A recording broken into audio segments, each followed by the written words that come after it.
গঙ্গাসাগরে বড়সড় দুর্ঘটনা, মেলা শুরুর লগ্নে বিপত্তি, ভয়াবহ আগুনে ভস্মীভূত একাধিক অস্থায়ী ছাউনি, আতঙ্কে স্থানীয়রা।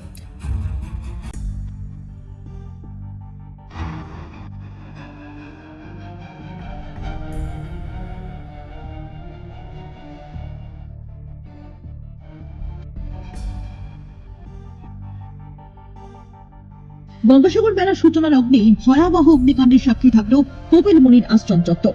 শুক্রবার ভোর 5টা নাগাদ আচমকাই আগুন লেগে যায় আশ্রম সংলগ্ন 2 নম্বর রোডের অস্থায়ী হোগলার ছাউনিতে। মুহূর্তের মধ্যে সেই আগুন ছড়িয়ে পড়ে সংলগ্ন এলাকায়, ফলে মারাত্মক আকার নেয় পরিস্থিতি।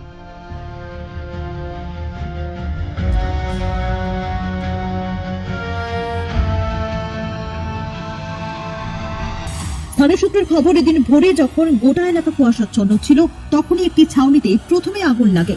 ছাউনিগুলি শুকনো হোগলা পাতা দিয়ে তৈরি হওয়ায় মুহূর্তের মধ্যেই আগুন বিধ্বংসী রূপ ধারণ করে। একের পর এক ছাউনি গ্রাস করতে থাকে আগুন, দাও দাও করে জ্বলে যায় ছাউনিগুলি।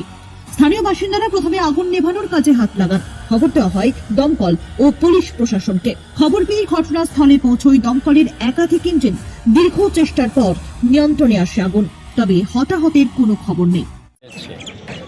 এবং এই খবর পাওয়ার সাথে সাথে ফায়ার ব্রিগেডের লোকজনরা সঙ্গে সঙ্গে এখানে এসেছে এবং আমাদের মাননীয় বিডিও সাহেব, এডিএম সাহেব থেকে শুরু করে পুলিশ প্রশাসন এবং ডিপার্টমেন্টের সমস্ত আধিকারিকরা ঘটনাস্থলে ওরা পৌঁছেছে এবং অত্যন্ত দ্রুততার সাথে যাতে এটাকে পরিষ্কার করা যায়, কারণ এটা হচ্ছে আপনাদের সাংবাদিক বন্ধুদের থাকার জায়গা। অতএব সেটাকে গুরুত্ব বুঝে আমরা সব রকম ব্যবস্থা নিচ্ছি।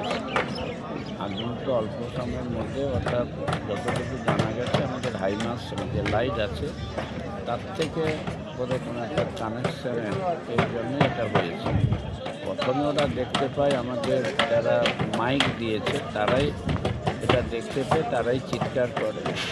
পরবর্তীকালে এই খবরটা চারিদিকে ছড়িয়ে পড়ে আমাদের পুলিশ প্রশাসন, ব্লক অফিস এবং তাছাড়া আমাদের এডিএম সাহেব সবাই নজরে খবরটা পৌঁছয়। কারণ আপনি জানেন এই ভোরের দিকে স্বাভাবিকভাবে মানুষ একটু ঘুমিয়ে পড়ে, কিন্তু ফায়ার ব্রিগেড আজকের যে কাজ করেছে, যে উল্লেখযোগ্য কাজ করেছে, আমি তাদের কর্মচারীদের, ফায়ার ব্রিগেডের কর্মচারীদের আমি আন্তরিক ধন্যবাদ, কৃতজ্ঞতা না জানিয়ে পারছি।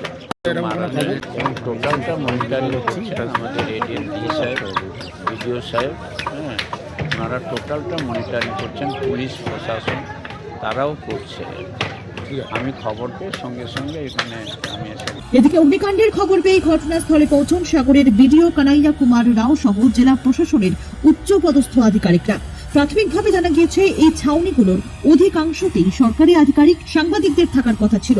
তবে কিভাবে আগুন লাগলো সেখানে, তা খতিয়ে দেখছে দমকল বাহিনী।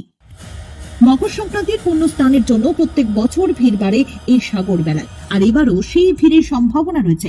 তবে মকর স্নানের আগেই এই অগ্নিকাণ্ডের ঘটনায় স্বাভাবিকভাবেই আতঙ্ক বাড়ছে আগত পুণ্যার্থী এবং স্থানীয় বাসিন্দাদের মধ্যে।